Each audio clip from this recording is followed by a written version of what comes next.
Cette capsule porte sur la révision comptable de la planification financière de retraite avec Marathon. Donnez-moi quelques instants pour vous présenter un document d'introduction à cette révision.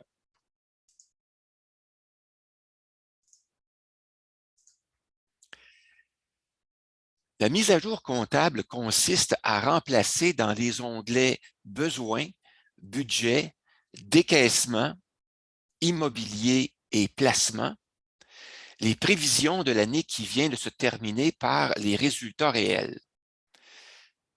Ainsi, en janvier, lorsqu'on a en main les relevés de tous nos comptes bancaires et de cartes de crédit de l'année précédente, on peut procéder à la mise à jour comptable. Les participants aux sessions de formation que j'anime peuvent utiliser deux fichiers pour compiler les données financières annuelles. Le fichier résultats annuels pour compiler les revenus et les dépenses et le fichier bilan et ratios pour compiler les données portant sur les placements et ainsi que la valeur des biens immobiliers et le taux d'inflation. Voyons d'abord le fichier résultat annuel, quels sont les éléments que l'on va récupérer et transporter dans Marathon. Je termine la présentation de ce fichier et je vous présente le fichier résultat annuel.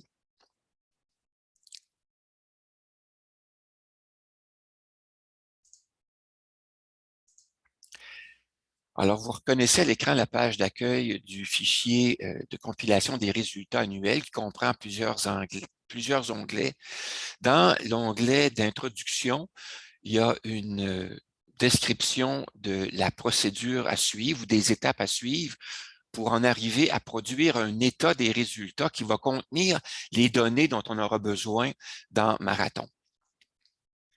Alors, cette procédure-là consiste d'abord à récupérer nos données bancaires et de cartes de crédit, à les nettoyer, donc enlever les doublons, à les regrouper, à les catégoriser, à les trier, et enfin à préparer des tableaux de sommaire des résultats à l'aide de la fonction sous-toto de Excel.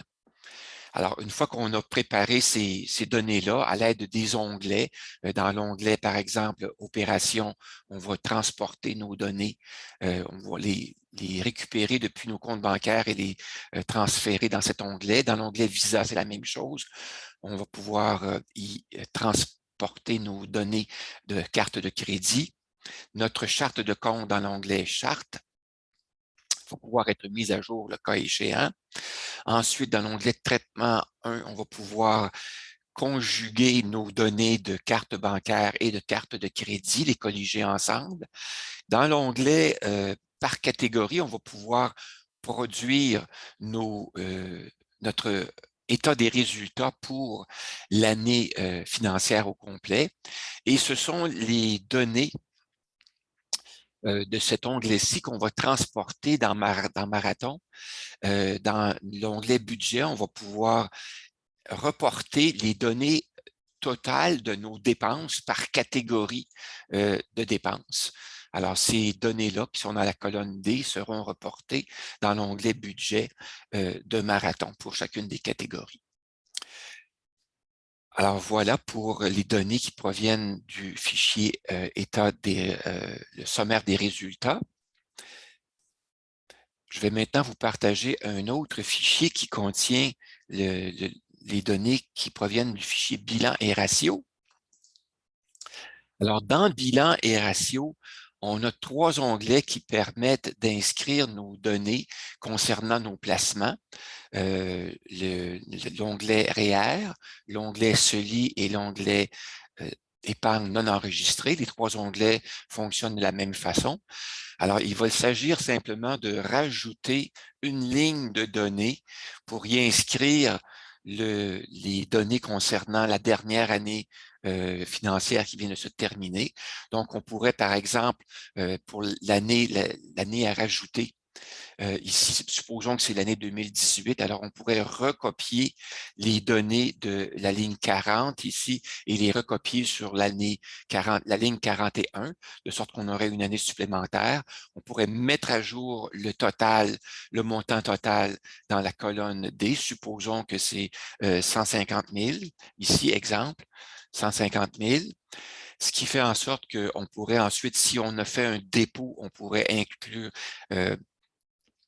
ajouter le dépôt que l'on a fait. Si on a fait un retrait, on pourrait aussi l'ajouter.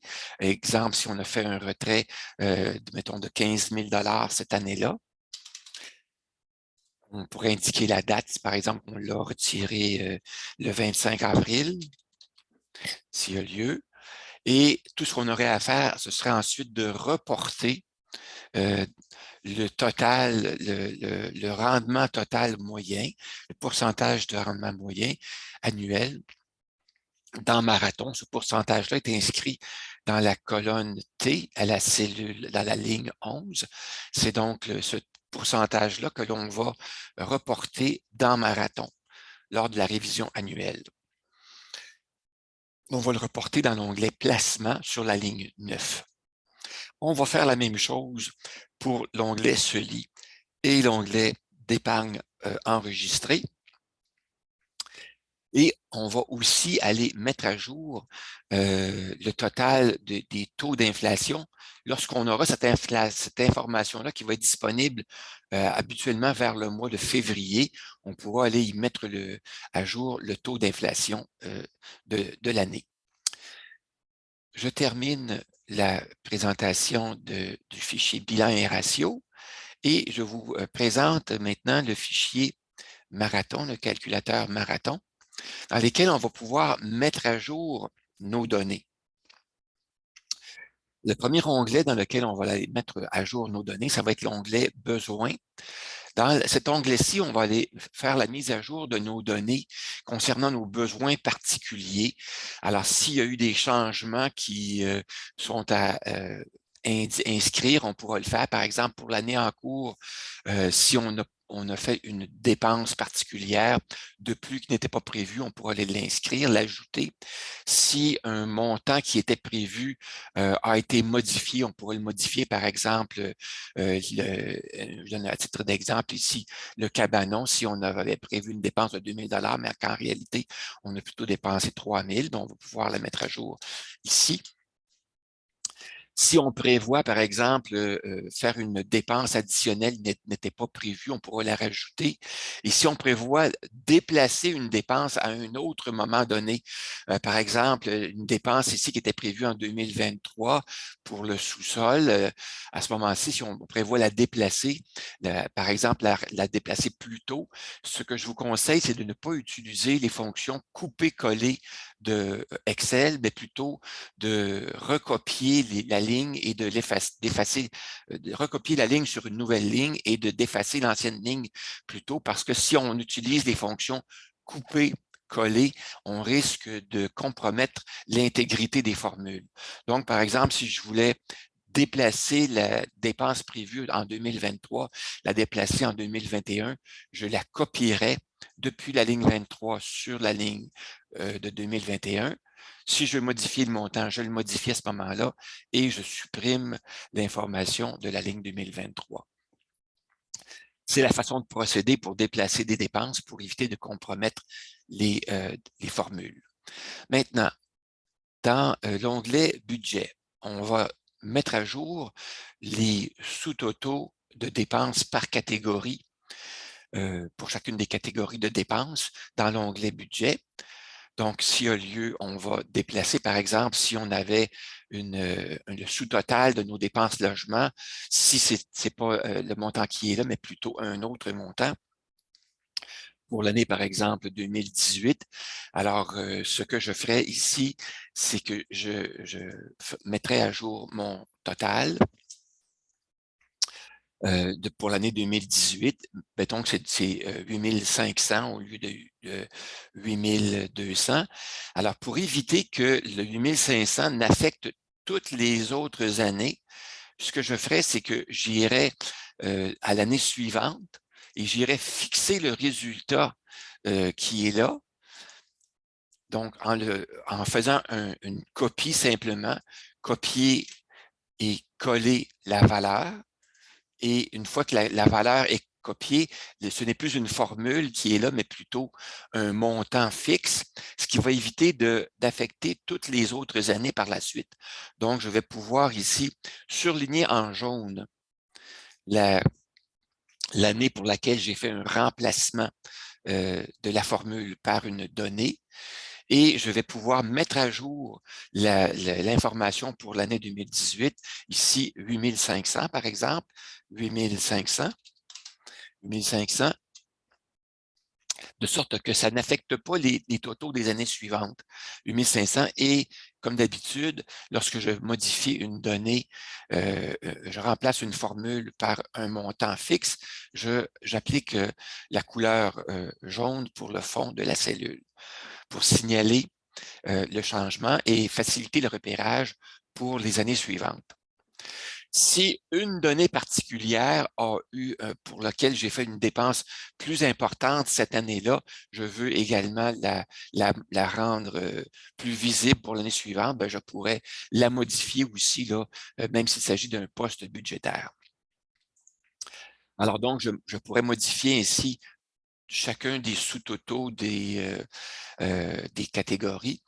Je vous invite à porter une attention particulière à la catégorie projet, puisque la catégorie projet, c'est souvent celle-là pour lesquelles on va avoir des dépenses particulières qui vont fluctuer beaucoup d'une année à l'autre.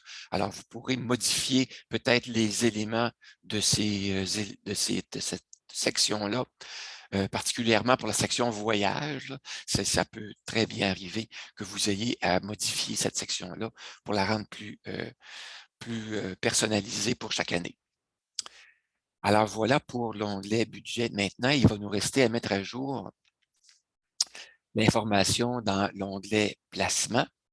Alors, dans l'onglet placement, on a récupéré depuis notre fichier bilan et ratio les pourcentages annuels moyens de taux de rendement annuel passé, alors qu'on va pouvoir mettre à jour sur la ligne 9 dans l'onglet placement.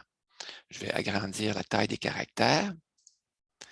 Alors, si par exemple, on a constaté que pour le REER, le taux annuel moyen dans le passé n'est pas maintenant 7 mais maintenant rendu 7,2, bien, on pourrait le mettre à jour 7,2 ici, tout simplement. Alors, ça, la mise à jour de nos trois comptes, du taux annuel moyen de rendement pour nos trois comptes de placement. Alors voilà, ce serait la mise à jour comptable qui serait terminée à ce moment-ci dans Marathon.